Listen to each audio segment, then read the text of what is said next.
2023年11月8号，迪士尼公布了2023第三季度财报。Lucy 为您播报，欢迎订阅阿尔法投资频道，以获取最新市场消息。迪士尼的收入略低于预期，未达标 0.7%。然而，其体育和体验部门表现强劲，达到了财务目标。娱乐部门表现略有不足。迪士尼财报的最大亮点是其流媒体服务 Disney+ 新增了700万订阅用户，远远超过市场预期的270万。总体而言，公司的收入比去年增长了 7%。娱乐部门的传统电视收入下降了 9%， 继续呈下降趋势。在这一领域，难以获得来自合作伙伴和广告的收入。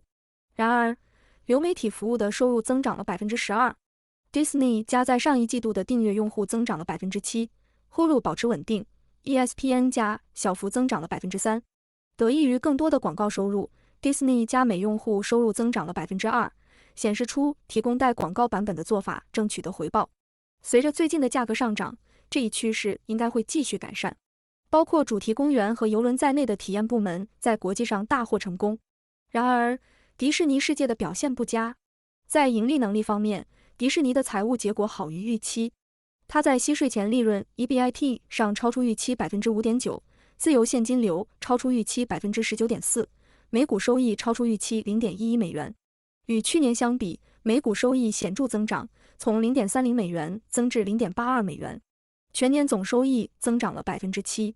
然而，报告的 GAAP 收益下降了 26%， 主要是由于一次性的重组成本和内容相关费用。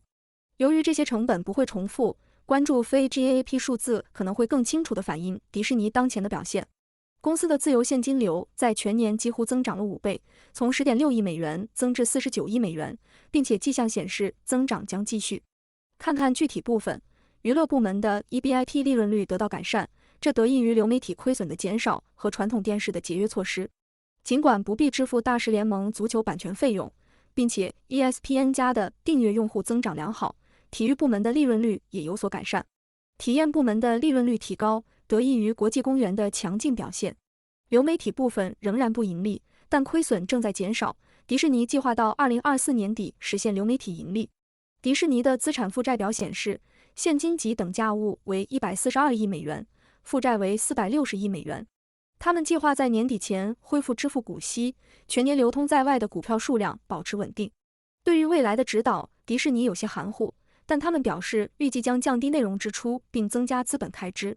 对于2024年自由现金流的展望是乐观的，预计将比预期好 18%。迪士尼强调，公司正在进行重大变革。他们一直在努力提高效率，现在正从解决问题转向扩展业务。这种增长包括计划购买 Hulu 剩余部分的计划，这将花费一大笔钱，但迪士尼的领导层认为这将使他们的产品更现代化。迪士尼首席执行官鲍勃·艾格讨论了他们如何节省了比预期更多的资金，现在的目标是每年节省75亿美元。部分原因是在制作新的娱乐内容上的支出减少，这似乎正在起作用。因为 Disney+ 在减少成本的同时，持续增加订阅用户。Disney+ 预计将在2024年之前实现盈利，比预期的要早。Disney+ 的广告支持版本表现尤为良好，美国的新订阅用户中有一半选择了这个选项。这些订阅用户还在观看更多内容，这意味着迪士尼将获得更多收入。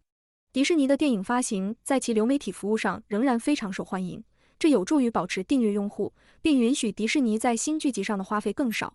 他们专注于讲述故事和创造高质量内容，而不是卷入文化争论。ESPN 也在适应变化，广告销售稳定且有所提高。